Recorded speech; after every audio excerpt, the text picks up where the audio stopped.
Cal Newport has wrote such great books about basically how to be more productive and more creative and more like, well, the titles of the books speak for themselves. So good they can't ignore you, deep work, and this latest one is called Slow Productivity. How basically by going slower and then sometimes doing nothing, you ultimately succeed in getting more productive. And he tells how and why. And we always have an interesting conversation. So here is Cal Newport. This isn't your average business podcast, and he's not your average host. This is the James Altucher Show.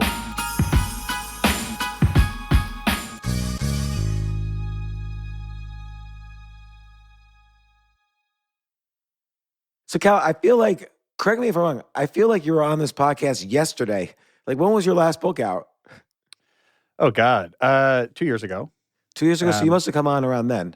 I guess so, but I write a lot of books, so who knows? It could have been the book before that. Like, the last book came out during the pandemic, so that was weird. So it's not like a normal launch. But yeah, it was either for that book or the book before. And that was, I think it was that book. It was Digital Minimalism. No, see, I had a book in between that and this. What was that book?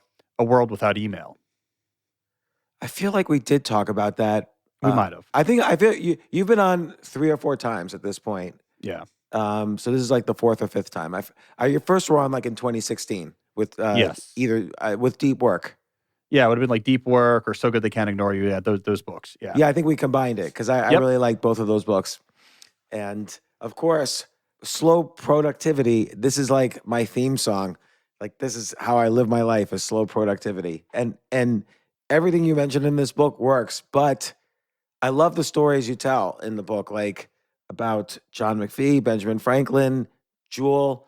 And correct me if I'm wrong, and this is where we could begin the discussion, which is that there's this idea with work that, hey, the more hours you put in, the more you'll get done. And if you're not doing anything, you're like a slacker. But your point is that less is more. Yes. I mean, I think that's a central theme. And let me say also, just more generally first, I'm glad you like the stories because there's a backstory to how I thought about this book, which was I got tired of citing studies in books. I just got tired of that format. Most of us, it's meaningless for most people. Most authors can just find social psych studies that vaguely connect. And I could not write again. A team of researchers from University of Pennsylvania looked into this and found out that your creativity, I couldn't do it anymore. I think that the actual social scientists can do this very well. So I was like, why don't I just let the actual social scientist quote studies? And so I realized we can get just as much wisdom, I think, out of people's stories, right? I mean, we have a human instinct for understanding people and their stories, and a novelistic approach almost just felt more real. I just got tired of citing studies. So anyways, I'm glad you pointed that out. There's no studies. There's no studies in the book. Let's say the category of this book is sort of business self-help.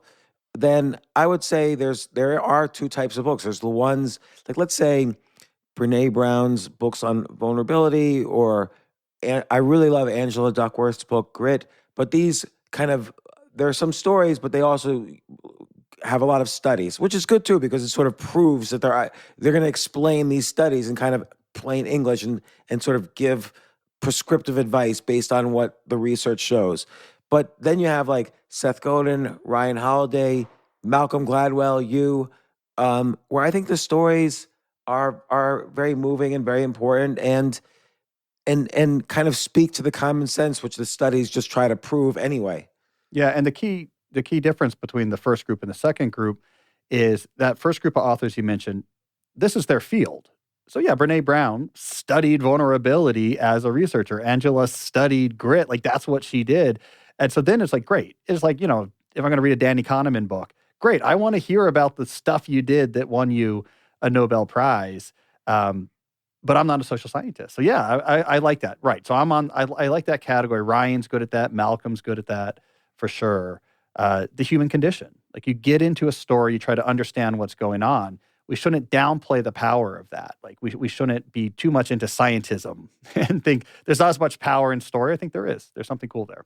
I was once on John Stossel's TV show. I don't know if he's even still on the air, but he had a TV show where he's largely like skeptical of lots of things going on in society. And there was an economist on the show with me, and the economist kept citing studies and like as Professor so and so said, blah blah blah. And then during the commercial break, John Stossel turned to him and said, "Don't just say it. Don't say the study. We don't need that. Like Yeah, just say what you think." yeah, like this is bad. I like this, just go for it. Yeah, I'm with you. Yeah. And but the studies really brought to mind, like, that's when you start to relate it to yourself. Like, do I do this? Do I not do this? And it made me think of a lot of different questions. So maybe describe what you mean by slow productivity, other than my comment, less is more. And then I can go into the stories, and I just have questions because although I feel like this has been sort of my MO, the slow productivity concept, it hasn't always been, and for good reason. Yeah. Well, I mean, I think of slow productivity as the answer to the question, how do I do work that I'm proud of and it's impactful and allows me to, support myself and support my family without burning out and without work taking over all aspects of my life? Like, that's a question a lot of people, especially in knowledge work, have been asking, especially starting the pandemic period, which put a lot of existential queries into people's heads. Slow productivity was my answer to that. So how do I solve that riddle? Here's one answer. It's a philosophy of organizing your work and your goals and work that I think answers that question. You produce stuff that you're really proud of and matters, and you don't burn out, and work doesn't become a totalizing force in your life. That's the whole goal. So some jobs lend themselves to that. Like, for instance, when I was a computer programmer, and this was when I was much younger, I could program everything I needed to do for the week, like in an hour or two, and then the rest of the week was sort of mine without my bosses really knowing that. But some Right. jobs, if you're a secretary, for instance, you have to be on, you're literally on call almost 24 hours a day. Yeah. So we definitely there's a variety of knowledge jobs. But more than you think, I think slow productivity is relevant, right? Because it's part of what's going on with slow productivity. And I think this is a misunderstanding people have, is they think it's about completing less things. Like, okay, I'm going to just do less things. I'm going to be producing less things. I will be less valuable to my clients or my boss, but I'm going to be less valuable because I want to reclaim things that are valuable to me personally. It's not actually such a zero sum dynamic, because my underlying argument is the way we're working now, like the fast productivity that we implicitly put into place. We're busy, but the rate at which we actually produce useful things is a lot lower than we realize. And so when you embrace a slower approach to productivity, this is the paradox that keeps coming up in the book, you can end up to the outside world seeming phenomenally productive. Like, it's actually a good strategy, not just for your soul, it's also a good strategy for, your bottom line. And both of those things are true at the same time. Yeah, like I mean, like a classic example. It's interesting. You talk about many famous writers throughout the book, and particularly towards the end, it's like writer after writer who had this approach. But writing is a classic example. Let's say you write 300 words a day, which once you're, you know, I'm not going to say for every professional writer this is true, but that's not necessarily a hard thing. And uh, 300 words a day is roughly a page. It's a book a year, and after 20 years, you have 20 books. Then you seem like the most. And you give the example of John McPhee with 29 books. Even though he spent 2 years on one article, he had also wrote 29 books along, in his career. So you could amass like what seems like an enormously productive career of many, many books, but spend an hour or two a day writing only. And that's kind of like the myth of productivity, is that it looks different on the outside than what it is on the inside. Yeah, I mean, that's why I open with McPhee, right? Because I use him as a purified example of slow productivity. And I open not just on McPhee, but like a particular week in his life in the late 60s working on an article, a two-part series for The New Yorker. And he spent the entire week laying on a picnic table in his backyard, looking at a tree, just thinking, like, how do I, he was working about how do I structure this article? He spent a whole week just laying on his back, looking up at the tree. And I was like, let's think about this. If you zoomed into this week, you came, like, time traveled back, went to his backyard in Princeton, you'd be like, look at this lazy guy. Like, this is the opposite of being productive. He's not doing anything. And yet you zoom out to today, you're like, oh my God, he's one of the most productive writers, of all time. So the key trick of the book, that's why I opened on McPhee, this like super purified, clarified version, is it's easy to imagine, like I did until I sort of had a conversion on this, that these stories like McPhee are drenched in nostalgia and unapproachability. Wouldn't it be great to be a New Yorker writer in the 60s and like you could do this? Too bad we can't do that today. And the whole setup for the book is, what if actually not the particular approach, and you can't lay on a picnic table for a week necessarily, but what if the same idea of being less busy and doing a lot less right now in the moment could be compatible with, over time, you being a very productive person, someone who produces a lot of stuff and is very successful? What if that's way more widely applicable? And in fact, what if it's applicable to jobs that use computer screens and desks and Zoom? And it's like the whole program of the book is, how do we isolate these principles from traditional knowledge workers who seemingly have nothing in common with a modern knowledge job? How do we isolate principles from how they approached work and then apply them to these modern jobs? And, my argument is, you can do this more than you suspect. That there's a principle in John McPhee laying on his back for a week that we can actually adapt if, you work in the marketing department at General Mills. That there's timeless principles we pull out of stories, and we have to do work to adapt them. We're not mimicking how Jane Austen wrote books, but there's a lesson in how Jane Austen wrote books, or how Georgia O'Keeffe unlocked her creativity. There's lessons in that if we're careful, we could adapt to a job that's in a cubicle or has a Slack account. And I think I'll if I can, I'll extend that a little, which is that everybody is a creative of some sort or other, or has that latent creative ability inside them. But often, if you have distractions, and you comment stories on this throughout the book, if there's distractions, you might not be able to really have your full creative potential, but you still have to make a living, you still have responsibilities. And the stories in your book and the ideas in your book try to meld these concepts together into something functional. Yeah, I think that's the whole challenge. Because, what's really going on, and my bit of sort of work culture critique, early in the book is, here's the whole setup for the trouble we're in right now, is that knowledge work as a sector emerges as a major thing mid-20th century. The term knowledge work is coined in 1959. All right, so this idea that we're going to have a major sector of the economy where people don't build things with their hands, but add value to information using their brains, it's relatively new. So this thing emerges in the post-war period. And we have this issue of, how do we manage knowledge workers? Well, if you look to the industrial sector, which was ascendant, right, this productivity miracle, right, it was generating the wealth on which the modern world was built, they had these really quantitative and clear definitions of productivity. It's Model Ts per labor hour input, right? You had numbers and ratios, and I'm using this production system, and it produces this number of Model Ts per labor hour, and we tweak this, and that number went up, so this is better, so now we're going to do this. It was very quantitative.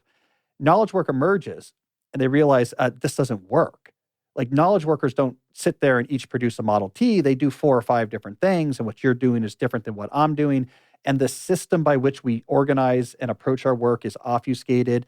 That's all left up to the individual to figure out how to organize themselves and manage their time. So there's not even a system we can evaluate in a clear way. We didn't have any of that. And so almost in a panic, is my argument, is that almost in a panic, the managerial class said, well, let's just use what I call pseudo productivity. Visible effort will be our proxy for productivity, right? If I just see you doing things, that's better than you not doing things. And if we need more productivity, then do more things. Like, we'll make the workday longer, or say come in early. And that's what we did for decades. And it kind of worked. Okay, Mad Men, 1960s. It's like, show up at the office and be there, and then take the train home. And it worked okay until we got portable computing and the internet. And now suddenly I could bring work home with me, and email gave me a chance to demonstrate visible activity at any moment, whether I'm at the office or not. And I think that's when the wheels came off. And so it's the opening critique of the book is that pseudo productivity plus technology made knowledge work increasingly untenable. And that's where we began to get, rising through the 2000s, this sense of, I'm exhausted, I'm burnt out, this office space, Mike Judge office space style existential nihilistic despair of what is my job even? I'm just sending emails between meetings. What am I even doing here? All of that picks up in the 2000s. And I think it's because technology interfacing with pseudo productivity, this crude heuristic, they didn't play nice together. And knowledge work has been unsustainable ever since. And almost everything we're doing now is trying to grapple with that reality. How do we grapple with that reality? And it's clearly causing a lot of trouble. A lot of the suggestions that people are coming up with are not getting to the core of the problem, but we all kind of care about this now. And it's what we have to figure out. It is the central problem of this style of work right now. Well, I mean, and a lot of this then came to a head with the pandemic where people suddenly started working from home and now they just don't want to go back. Like they like working at home. And are people more productive now? I mean, this actually does lend itself to scientific study. Like, are people more productive now? Are they less productive? Is the work higher quality? Like, what's the story? It's mixed results, which tells us clearly it was not a panacea. So there's certain things people like better about working from home. If you survey people, the strongest signal you get, which I don't think is at all counterintuitive or surprising, is they want flexibility. So actually, the dominant mode of working right now, so where we restabilized after the pandemic, is hybrid. Gallup has great data on this. They surveyed 18,000 employees every 3 months throughout the whole pandemic, and they can plot these trend lines. And essentially, we went predominantly remote May of 2020, and then hybrid just came until now it's the majority. Twice as many people are hybrid as remote. It's now the dominant mode of work. If you survey people, they say, yeah, I want flexibility. Not necessarily exclusive remote, but they're like, I want flexibility, which I think is kind of like asking people, do you want extra options for dinner? It's like, yeah, sure. Right. Well, That why do sounds they good. want to go back to the office at all? Because a lot of people didn't like being fully remote either. So it's interesting. It's a hybrid future. Actually, the trend line of exclusively remote work, it jumps from a very low percent to something like 60% of all jobs May 2020. It's back down in the 20s again. It's hybrid, right? So we're not really remote. We really are hybrid. There's a couple things hidden here, though, that I think are important. I think one, the reason why there was so much battles over remote work or hybrid work in like 2022, early 23, after any sort of health threat of the pandemic wasn't a big factor anymore, is that it came from that original problem I talked about. Knowledge work was becoming untenable because of pseudo productivity plus technology, and people just wanted some sort of reform. Like, we got to do something. Here's something we can do. I really think that was a lot of the remote work battles of early 2022 was people just saying, I want some control, and we got to change something. And it turns out just changing location of work doesn't get to the core of this issue. But I think that's where a lot of that came from. There's also a lot of ways that this has made things worse. In particular, it increases administrative overhead. So if I can't talk to you in the hallway, we're going to do a meeting. But if I do a meeting, what's the default interval on my calendar is 30 minutes. So now we have all of these extra 30-minute meetings all over our calendars because I can't grab you in the hallway. And that has a lot of trickle-down effects. There's a Microsoft report that was showing, I know it's ironic, I'm quoting studies now after what I said before. No, but it's interesting about this half-hour thing, how that's the default time interval of a Zoom meeting. So, I think it's 15-minute. You can go down to 15 It is, minutes. but it's hard. It's hard. You have to have dexterity. It's funny. Right. It's like a dexterity issue. It's hard to do on a trackpad. The 15-minute interval is hard to drag. So you just drag 30. So there's something like a 252% increase in virtual meetings, from 2020 to today. So it's kind of a mess right now. And I think it's because none of this stuff is getting to the fundamental issue, which is, we are burnt out from pseudo productivity plus having this type of technology. Just shifting where we do work doesn't get to the problem. I mean, I've said, if you're going to fix one thing right now, fix workloads. Location, fine. I've scheduled flexibility is fine. Workloads is the problem. Concurrent obligations on your task list is where my book starts on the second part. That's where I think we have a much bigger issue.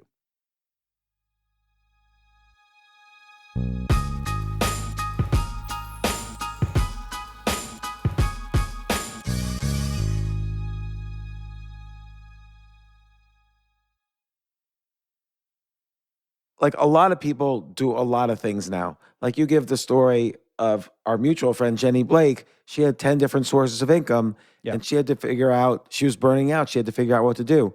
But let me ask you first, you have a lot of concurrent things going on. Like, you're a writer for the New Yorker. You write these books, one every 2 or 3 years.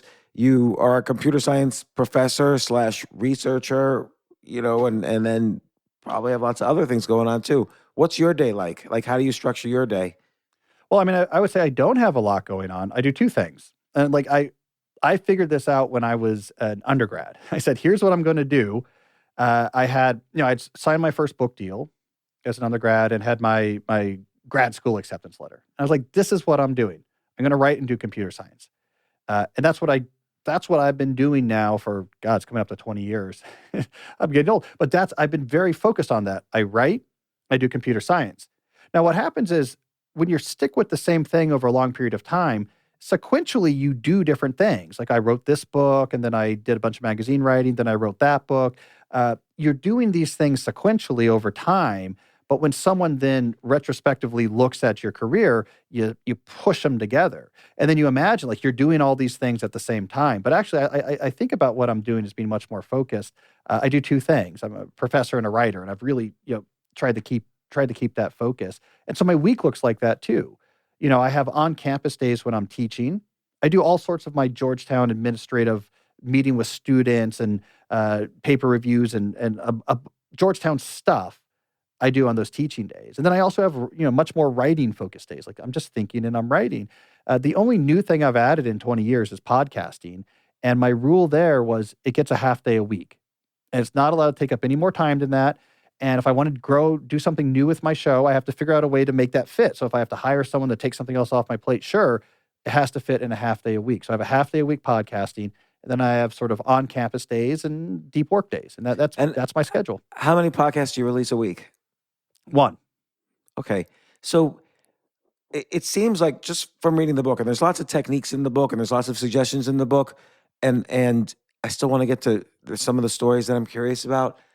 It seems overall like there's two techniques. One is delegate, and that's where we see, for instance, Benjamin Franklin's story a little bit.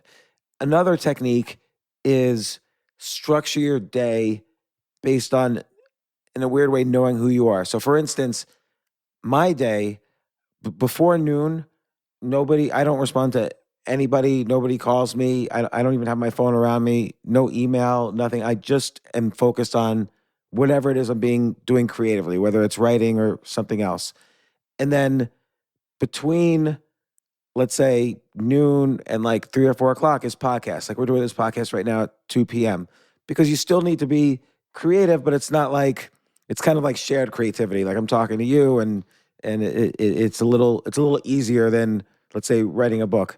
And then after that, I return like business related calls because, again, not that business is easy, but it's not rocket science. I have 30 years experience. I could do phone calls, and I don't need to be like have super high energy at that point.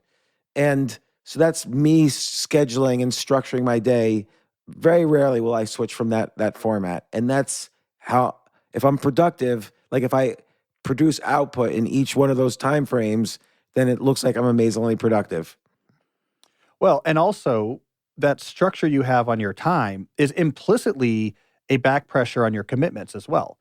Like you might not think about it this way. Like I have an exact count of what types of things I work on and how many things I work on, but you figured out this is a reasonable day that over time is going to produce a lot of good stuff. Be creative, do podcasts, finish your business calls, like normal end of day, then be done. This is probably 1,000 times, without you even really realized it, been the back pressure that got you to say no to other opportunities. Because your mind is thinking, if I took on this, where's that going to fit? That's going to take a lot of time. Where's that time going to come from? Well, I'm going to have to take away the creative time in the morning. I'm going to have to work later. So there's something to being really clear and structured about this is my day. Like I commit to investing in these things, these time, carefully chosen, and just let that aggregate for a year and good stuff's going to happen. In 10 years, it's going to be very impressive. That's going on as well. Yeah. So do fewer things and then be very intentional about how you structure and approach those fewer things. That's it, right? That's the recipe to slow productivity. Not everyone, but most people who you find stories of who have produced this super productive, interesting stuff, that's kind of what they're doing. And one thing that's tricky, though, is that being younger is different than being older. So being in your 20s is different than being in your 30s, 40s, 50s. So, and this is where the Benjamin Franklin story comes in. So when he was in his 20s, that guy was just like kicking ass. Like he had his publishing house. He was writing books. He started franchising his publishing to other cities. He was like Elon Musk of the 18th century. Right. He was doing a lot of things. And it's not like travel or Zoom was around. to set up a publishing house in Boston and South Carolina while he was living in Philadelphia. It takes days to travel. And so he got burnt out.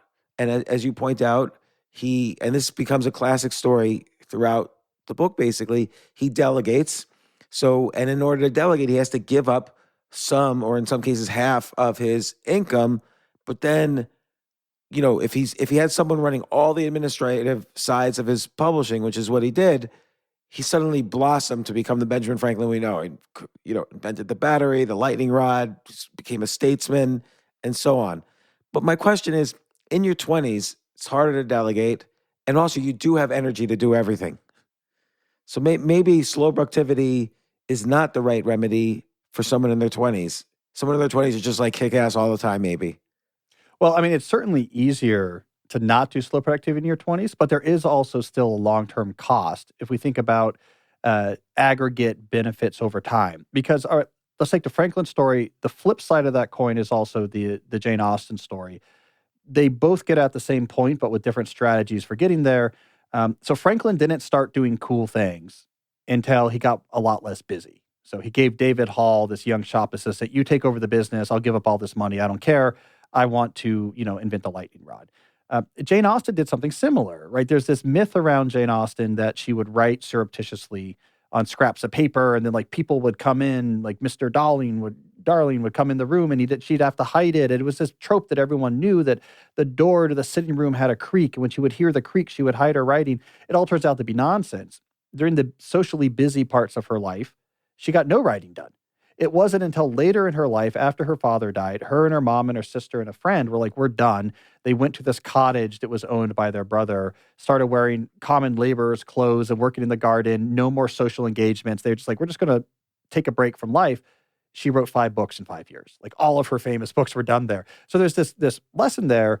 When you're busy, you can't do great things. So yeah, when you're in your 20s, you can get away with being very busy. Like, you can do it. And it's not a bad strategy for advancement as well, right? In a world of pseudo productivity, the 25-year-old's the person that can be up slamming on Slack all night long and showing people that hey, I'm visibly active. But you're also giving up the time that you could be getting good at things that, like, down the line are going to make the big difference. Franklin didn't start doing awesome things until he was well into his 30s, because that's when he started working on awesome things, But it was in his 20s that he was able to set up the scenario that could provide him a lifetime of income, albeit less income than he would have if he stayed devoted to it. But he built the business that he was then able to delegate so he could go off and do what he wanted, because now he had this steady income. Yeah. Similar to the story as Jenny Blake in your book, which is she had like 10 different streams of income from her coaching, but she was getting burnt out. So she wanted to take 2 months off a year and reduce her obligations, but she had to reduce the income also. But she built it in her 20s. Yeah, but Jenny's interesting because she's kind of the answer to this conundrum, right? So yeah, we have this issue of, in your 20s, you're hungry. I gotta make money. I got to establish myself. I mean, Franklin had nothing, right? I mean, he had to hustle. He showed up with, the proverbial dime in his pocket in Philadelphia and just had to somehow make it work. So then how do we balance both of these things, where you have to get established in a world that supports pseudo productivity, and you're able to, you don't have the ability to hire David Hall yet, or to move to your cottage on your brother's property, but also you don't want to give up the opportunity cost of getting good at things that really matter, right? That long term are going to really give you the options and the support. Jenny Blake is an interesting answer.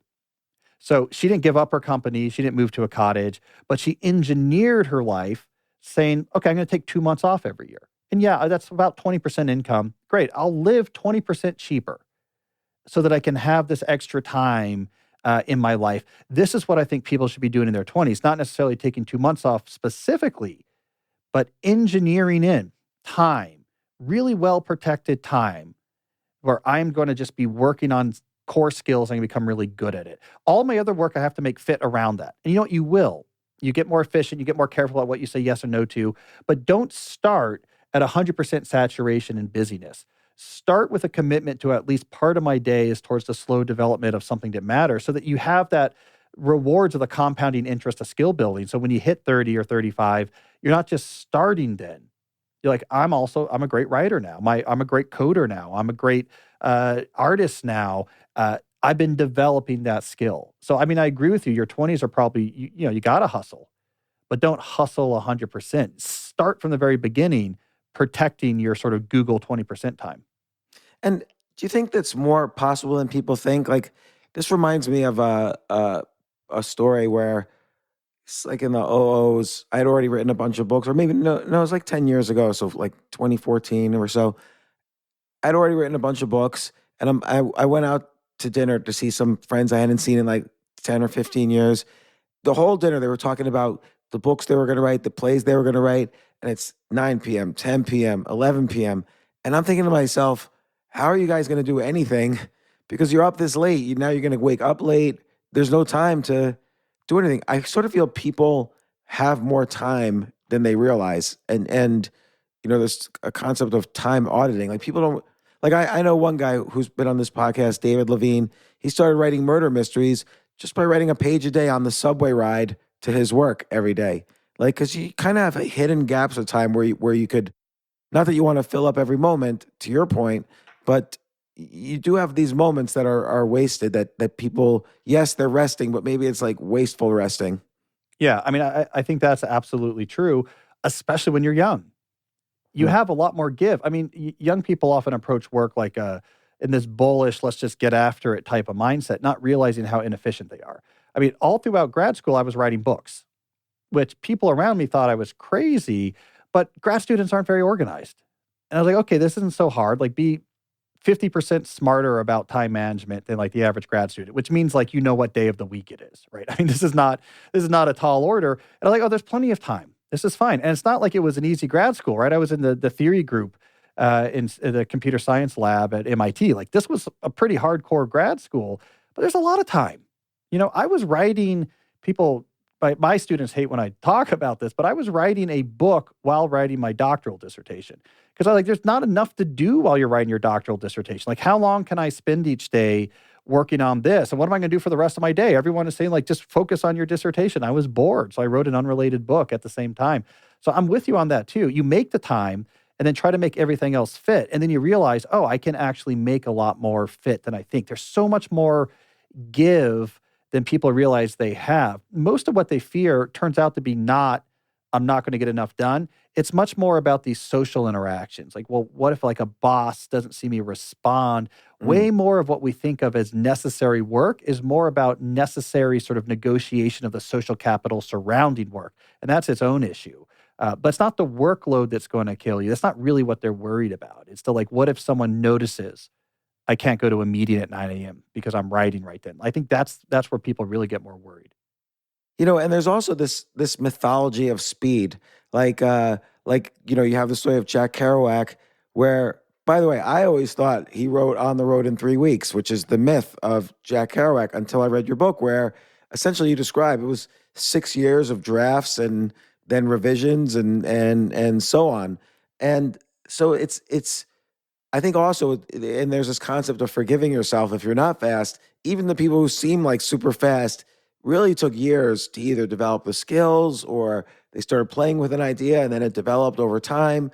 And it's time really that compounds, the outputs of your productivity, not speed.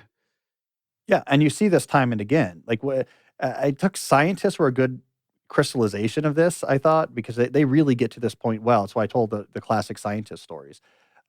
You zoom in on the actual TikTok CVs of the greatest scientists from history. It's all over the place. It's like, wait, you took 20 years to actually write down the Principia after you had the original insights about the inverse square law when the apple fell from the tree. Newton, what were you doing? Galileo, you timed the swinging pendulum lights in the church with your pulse, and it was 5 years later until you actually bothered to write that down in a paper. Marie Curie, you're like honing in on the radioactivity theory. You're isolating it in the substance called pitchblende. You're finding radium. You're going to win a Nobel Prize for this work. You're honing in on it. And you're like, oh, we're going on a 3-month vacation. So like scientists get at this great. We're like, oh, Einstein, Galileo, Marie Curie, Newton, how productive. They changed the world. But they're over time. Like, you zoom in, Galileo really loved playing the lute and was very into poetry and theater, and they took their time working on things. Um, this is something I've pointed out as early as my early writing career when I used to write about successful students. I had this phrase I used to call the paradox of the relaxed Rhodes scholar. I said, I know some Rhodes scholars. Why are they not as busy or stressed out as a bunch of these pre-meds that I see around me? And I was like, because you see their CV and you collapse all the things they've done. And you imagine, what would it be like to work on all of these things at the same time? Oh my God, how would you even find enough time in the day? But they don't. They do one thing after another. They just keep going. And eventually it all adds up into something really impressive. We can't compress time out of the picture. And so it's like good news, bad news. Good news, that means you don't have to be working 50 hours, the next 3 days on your work. Bad news is you kind of always need to be working on something. So you can't aggregate results if you're not producing things to aggregate. So it's like, that's the bad news. But the good news is you don't have to work 12 hours today. You can go slow but steady. It's really true, and it's scientists are a good example, or writers are a good example. Like, we look at their bios and we think, like, I'll take an example of a story not in your book, but like Larry David, who created Seinfeld and also obviously writes the excellent show Curb Your Enthusiasm. He's in his 12th season of Curb Your Enthusiasm, so we think, oh my gosh, 0.1% of shows have 12 seasons. He must be an incredibly hard worker, and he probably is. But sometimes there's 5-6 years between seasons. Yep. And that's not in the biography. The biography is he has 12 seasons of this show. Yep. Or, Thomas Pynchon has these 6 or 7 excellent novels. People forget there was like a 20-year gap between, Gravity's Rainbow and whatever came next. I forget. But I always think, and I think maybe this is true for everyone, I always think if I'm not putting up a win every year or every few months or every day in some cases, everyone's going to forget about me and I'm going to lose everything I built. And I think the misconception I'm having internally is the quantity versus quality. If you put out something quality, it brings everybody back even more. But quantity means nothing. I think that's right.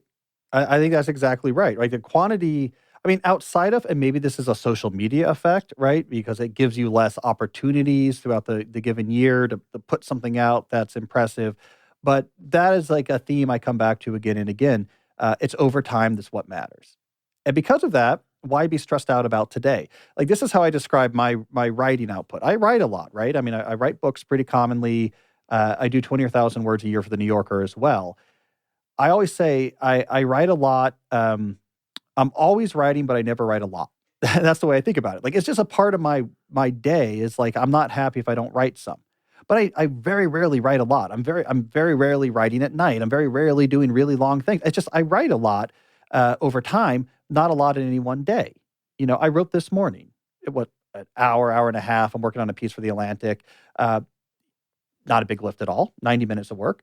Not a big deal. But if I do that every single day, exempting Saturdays, it adds up. And you're like, oh, here's 7 articles and I got this book done, That's a lot of things. That's Larry David.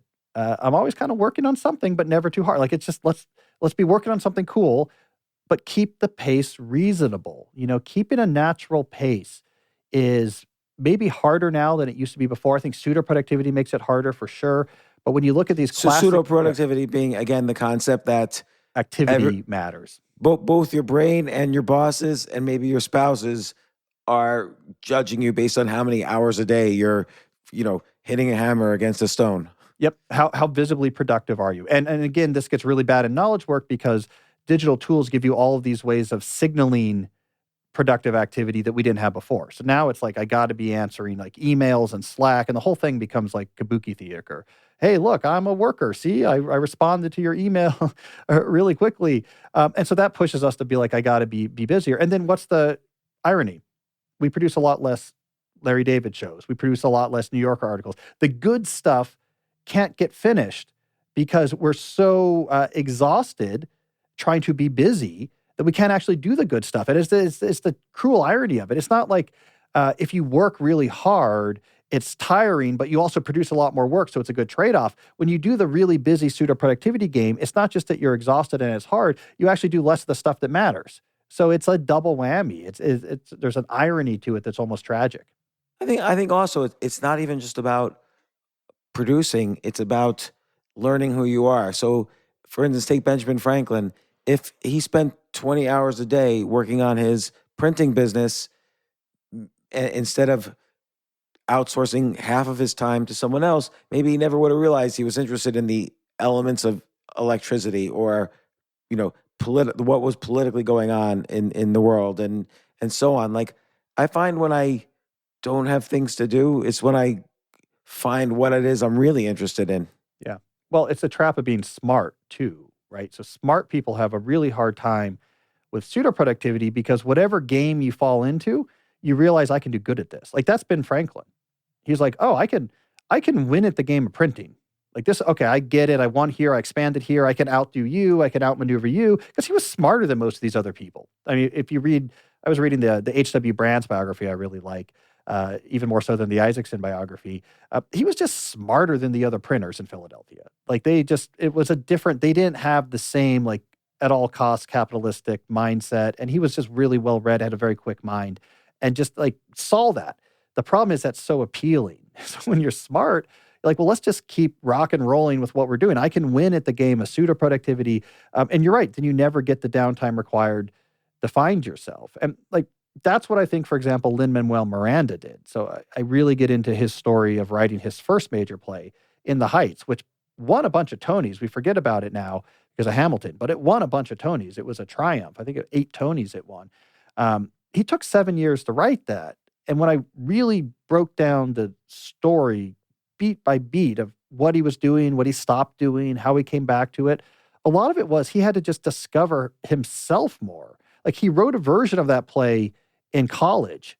He was at Swarthmore and did a version of the play at Swarthmore, and it wasn't good because he was 19. He didn't have just the self-awareness and creative maturity to make a Tony Award winning caliber play. So he had to take a while and take breaks and work on other things because he just also wasn't ready to produce that, right? Discovering yourself is not just navel gazing. It's ties back to what you do. You see what's important in the world. You see what matters. So I'm completely with you on that.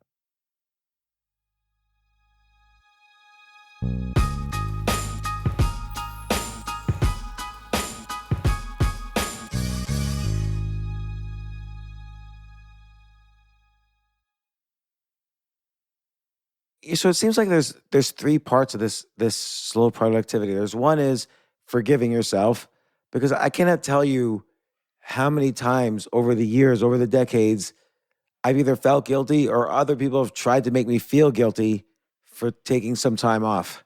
Like it's just part of society that if you're not working every hour, you're guilty.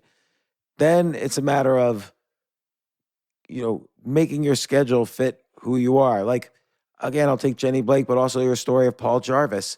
They didn't want to, or Paul Jarvis in particular, doesn't want to make $1 billion, wants to live a happy life. Yep. So he structured his income in his life so that all his needs are taken care of, which is all you really want anyway. You want freedom. And he's a happy guy and, doesn't work as hard as he could have. He could have made a lot more money, scaling his business, charging more at the same time and so on. But instead he figured out, he figured out the schedule that worked for him to have downtime and be happy and so on. And then I guess the third part again is delegating and understanding the trade-offs. Benjamin Franklin reduced his income, delegated. I will tell you a tipping point for me was the first time I ever hired somebody to do a job I could have done. That was such a freeing moment for me. Even it meant money coming out of my pocket to pay someone else. And it resulted in me building a business because I realized I didn't have to do everything myself. Well, and I had a similar experience with my podcast, for example, because I have my rule half day a week. And I was doing 2 episodes, and I was doing all of myself, and I was like, I'm having a hard time fitting this or whatever. And so that led me like, okay, I'm going to hire someone. I'm going to go down to 1 show per week. So first of all, I'm going to give up downloads, and I'm going to hire someone so that I don't have to touch a computer, and that made such a big difference because then I could just focus on the podcasting. But the point you're making there more generally, I think is such a great one. It's like you have to, it's two things. Get over yourself and get into yourself. And like what I mean by that, I sort of just invented that phrase now, so you have to bear with me, but I'm thinking That's about the title this. of your next book. It should be, right? And I'm just thinking about this now, but so tell me if you buy this. The get over yourself part is you're not going to be the best in whatever you're doing anyways. Like at some point you have to get over the fact that you're not going to be the best, and also no one is really tracking you and care as much as you think, right? This is a freeing thing for me. Again and again, I've had this experience in my life of being taught that lesson, right? So like, I'm a smart kid in college. I'm breezing through my computer science undergrad. I'm just like, this is easy. And I go to MIT and it's like, this is what smart looks like. And I'm like, oh, that's not me. All right, I get it. I'm not Richard Feynman. These people are, right? And you just knew, like, I'm never going to be as good at doing mathematics and theory as the people who are here on this floor right now. I start writing books. I'm going to make my way up writing hardcover books. And my first big hardcover book, So Good They Can't Ignore You, did not do well out of the gate. And then I wrote Deep Work, and I remember Deep Work was just coming out, or it just came out.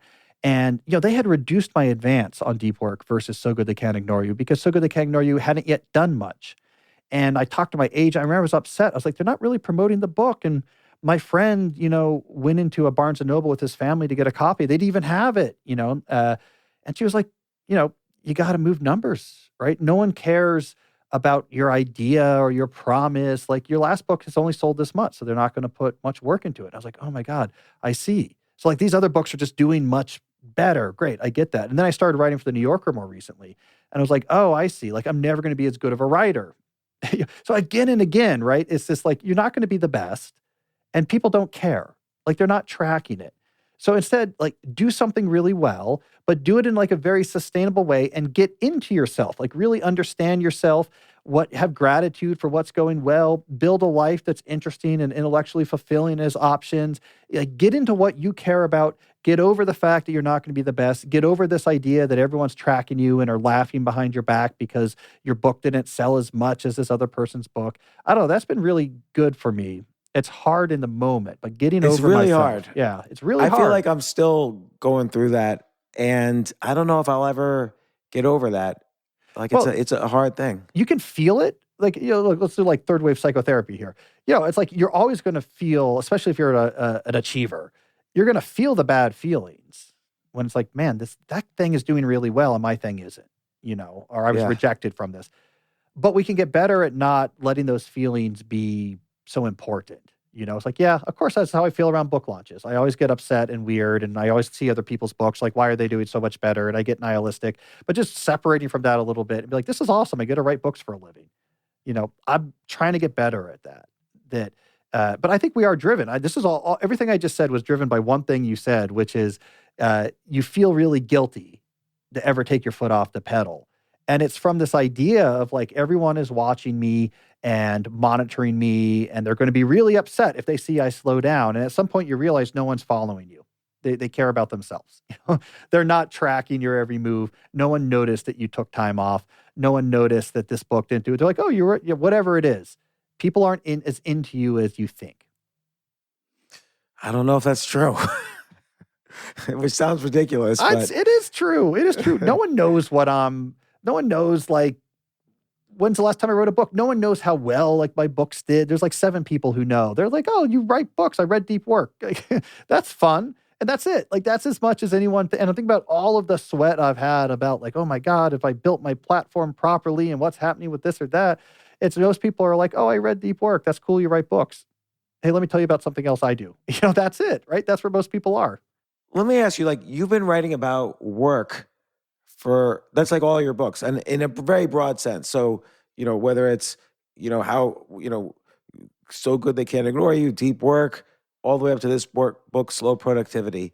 What do you think, and obviously you're very talented, skilled as a writer. What do you think could be another challenge for you? Like, are you going to write another 10 books about work? Well, no, I'm not. And also, I don't even think about those books entirely as being about work. No, I get it, because they're different aspects of life. Well, honestly, I see a techno thread, right? Because think about the book you left out there. Digital minimalism is not about work, right? Yeah. And I so think that's actually why I left that out. exactly, well, It didn't prove my example. I see it more as tech's impact on our life, right? So computer scientist who has turned to trying to understand how these tools actually impact us, right? Deep work, what's it about? It's about the rise of these distractions in the office have made uninterrupted focus more difficult, an unexpected side effect of technological innovations like email. So we have to now prioritize that in a way we didn't have to before. Digital minimalism. We're on our phones all the time, more than we want to be. What do we do about it? A world without email. Returning to the deep work question, how did we get to this place? Like, why are we checking email once every 5 minutes? It doesn't take much digging to find out that this is a very unproductive way to leverage human brains. So how do we get here? And what would a real solution look like? And slow productivity, like, and I'm stretching a little bit here, but I'm just trying this out.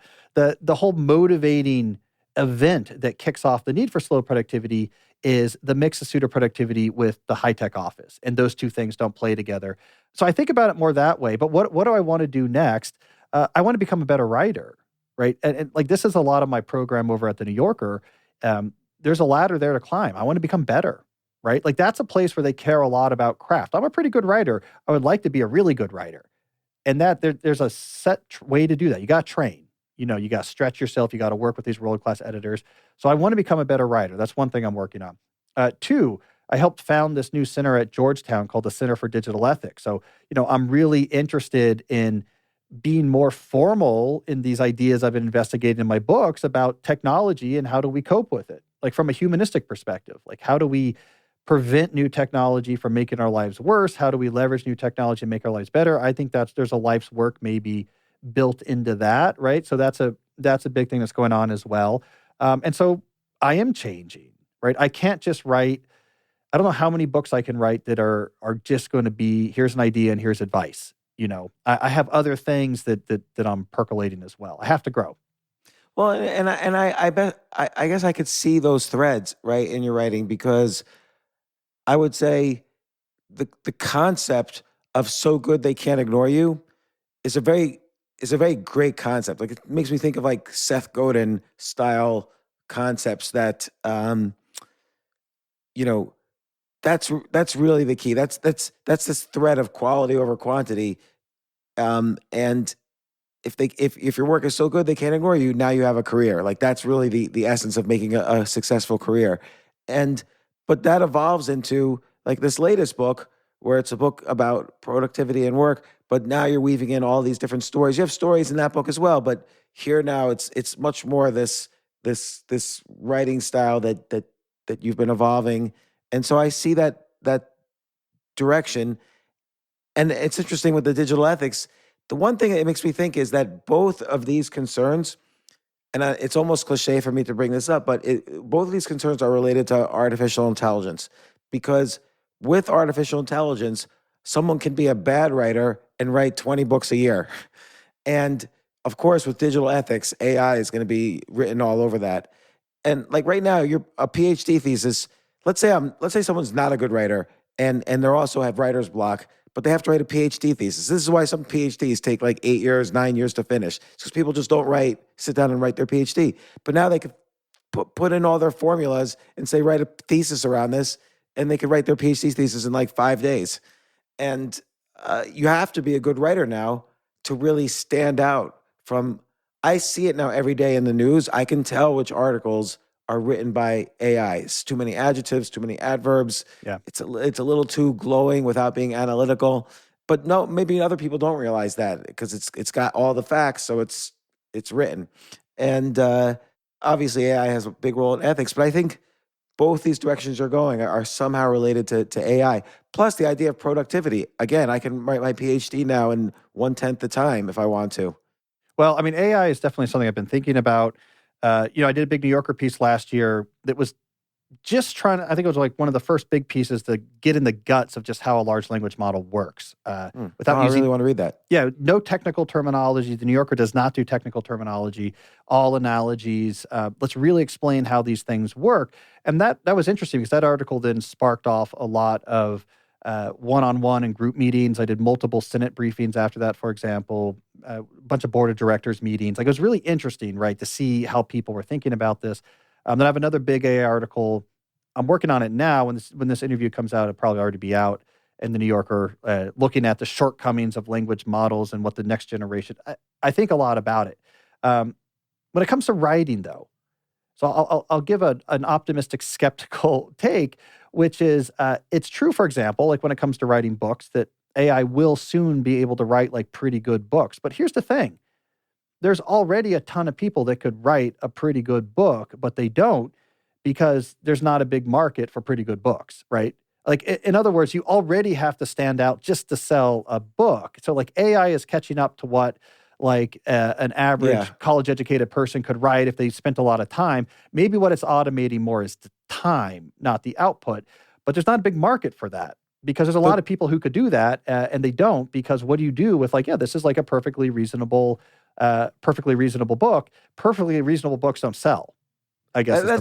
That's a really good point. That's why I was more interested or focusing on short articles. So like gossip article. If you read a gossip article on the web, like, oh, Kim Kardashian's now dating so and so, I bet there's like an 80 or 90% chance it's written by AI. And PhD theses, I don't think are written yet by AI, but actually should be. Because like the biologist with the thesis is not a writer, and the writing is slowing him down from getting to his career or her career. They should use AI to write a poorly written PhD thesis, which is what most PhD theses are. Yeah. Well, I mean, more importantly, probably also is non-English speaking scientist allows you to actually much more effectively get your work out there because English is the language de facto of science. Theses, again, I have a little bit of skeptical optimism. The hard part about theses in most field is not the writing. I used to have this argument a lot. When I was early in my career, I did a lot of appearances at what are called PhD or doctoral or dissertation boot camps. So like Georgetown or nearby universities, you have a bunch of doctoral students who are writing their dissertations. Like, we're all going to get together for a week and like encourage each other. And they would often have me come by because back then I was seen as the like student productivity guy. And they would only ever use this verb, writing. Like, yeah, you got to get your writing in. That's the problem. You're just not doing your writing. We need more time for writing. And I would always push back. And I was like, writing's the easy part. It's like having the idea to write about's the hard part. Like, I'm a mathematician. It's incredibly difficult to solve a proof. That's like what I spend 90% of my time doing. Oh, and then I have to write it up afterwards. That's not the hard part. My problem is not, don't just tell me, hey, write every day. It's how do I solve really hard math proofs when I don't know how to solve it? And it's actually the case for a lot of fields, even humanity fields. It's like, I need an original theoretical framework for understanding this that's like literate and interesting and smart. And they get stuck not because writing's hard, but because their idea is not quite there. And if it's not quite there, people will know. So I always think there too, like the writing's not the problem, it's the ideas. But I will say this is where I'm excited about AI intersecting with academia is mathematics. Now, language models can't do mathematics in any sort of interesting way. When you combine language models with planning engines, which is a big push going on, and that's what my new article is about. When you combine AI models with planning engines, which can simulate into the future, this makes it possible for them to tackle a lot of more non-trivial mathematics, in particular, like simplifying equations. You can set up like a probability function, and it can try to, simplify a concentration bound. A lot of stuff that I don't think the average person doesn't necessarily understand, that a lot of science, has a lot of applied mathematics where it's just a pain and it's really hard. It's hard not because it's interesting, but it's just hard to manipulate equations. That's like most of theoretical physics. 20% having the big idea, 80% trying to make these equations simplify and find equalities, right? It's algebra, right? It's very difficult algebra. It's what slowed down Einstein. He's very good at math compared to you or me, but was not very good at math as compared to theoretical physicists. And it really slowed him down on general relativity because his math chops aren't there. AI might be able to help with that. Mechanistic applied mathematics. And I just know from my own work as a theoretical computer scientist, that could have doubled my productivity. That's interesting. I believe that because AI is going to have all the techniques for theorem proving at its disposal, whereas the average even mathematician might not have those techniques and it's tactics. It's not even going to be theorem proving. It's going to be more like, okay, I want to show this this probability that I'm expressing as this equation is bounded by something like this. And then it's so can you simplify this equation? Simplifying equations is like 50% of applied mathematics. And it's just really hard algebra for whatever reason, the researchers I was talking to, like mainly at Meta, because they'll actually talk to reporters still, they're saying these planning engines combined with language models, they're really good at that. Simplifying algebraic equations, it's one of these sweet spots where these new technologies are going to be good at. So it would be like Einstein could have got general relativity 3 years earlier if he didn't have to teach himself, Riemann spaces and non-Euclidean geometry. If he could have just had help with that hard math so that his brilliant ideas could be out. So anyways, I'm optimistic about that. Applied mathematics is going to be much more accessible, which means we can select more for people with brilliant ideas. Not to harp on this, but this was my problem as a theoretical computer scientist. I was pretty good, but I'm not a great mathematician, and that slows me to hell down, If I could have help on simplifying probability expressions, I really do think I could publish twice as much. I think I would have more. I have some awards, but I probably have twice as many awards. It really would make a difference. Now, I'm just curious, like this is like a side thing, but Yeah. while you're doing all this computer science stuff and while you've been a professor at Georgetown, has writing these other books and writing for the New York, all this kind of stuff, this outside activity, did that help or hurt you getting tenure? No, it was a no-op. It was essentially not mentioned in my tenure case, right? Okay. Because, there's a lot about academia people mix up, but like when it comes to tenure, it's simpler and harder than people realize. The vast majority of a tenure decision is based on a collection of confidential letters that are solicited from top scholars in your particular academic niche. And these letters focus on one thing: how good is their research? Like, how impactful is it on the field? How interesting and hard is it? Who would you compare them to in the field of people who like recently got tenured or at their same rank? Who is better than them? Who is worse than them? Where do they line up? It's like recruiting for a basketball team. It's incredibly myopic. And that's everything for a tenure decision. There's some things you can do that can disqualify you. So like if you have abysmal teacher ratings, they might say, there's a problem here, even though he's a great, if you're a great researcher, they'll overlook it, but you could hurt yourself with that. But you can't get tenure on anything but confidential letters from top scholars looking at. So when I went up for tenure, I had written my fifth book, I think had just come out. There was a little paragraph somewhere like on my service statement where it's like, oh, also I impact the broader community by doing writing, and like there's a lot. And that was like a paragraph. So it's a complete no-op from a positive perspective. And if anything, the negative is it takes up a lot of time. But yeah, you do not, and I just went up for full professor. I emphasize this stuff more because now I have the Center for Digital Ethics, and I'm trying to argue that this is part of that. But still, that case is, here's what I wrote, here's where it was published, here's the awards it won, and they go out and they get letters. How important is the scholar? That's everything in research universities. It's your research. Okay, I didn't know that's how the tenure process worked. Yep. But listen, it's all part of the same thing, that it's like slow and steady wins the race. And it's part of this concept of slow productivity. And I have to say, I really enjoyed, not only the concepts in the book, but all the stories. You have everybody from Benjamin Franklin to Jewel, who's been a guest on this podcast as well, to friends of mine like Jenny Blake or Paul Jarvis, or, so many stories about writers too. John Grisham, Jane Austen, Clive Cussler. It's just great stories, great concepts, really important for me as I've been going through what I feel is slow productivity, but again, combined with this guilt that either I impose on myself or others impose on me. And I feel like I've taken too long a break from writing another book.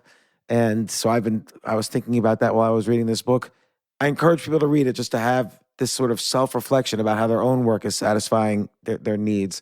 But Cal, once again, you've been on for every book except the books that appeared before this podcast started. So that was over 10 years ago. This is like your fifth time on the podcast. Thank you so much for coming on once again. I really appreciate it. No, thanks, James. It doesn't feel real yet when I write a book until we've talked. So now I can actually feel like, okay, this is a thing. I have a new book out. So, yeah, exactly. That's That's important.